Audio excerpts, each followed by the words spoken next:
معانا النهاردة قصة جديدة وحلم جديد لطفلة اسمها ريتال. كانت بتحلم إنها تكون عارضة أزياء.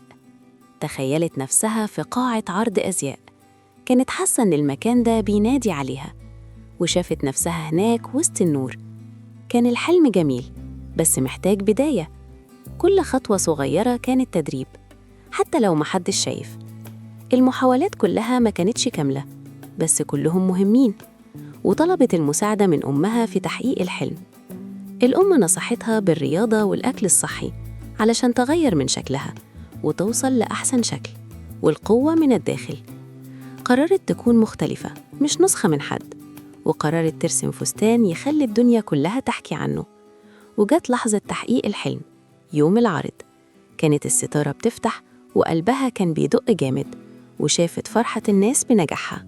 واتعلمت ريتال وقتها إنها ما تستسلمش وتيأس، وتفضل ورا حلمها لحد ما توصل وتحققه.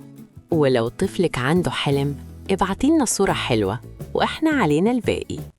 لو المحتوى عجبكم، اعملوا لايك واشتراك واضغط على زر الجرس علشان يوصلك كل جديد. باي.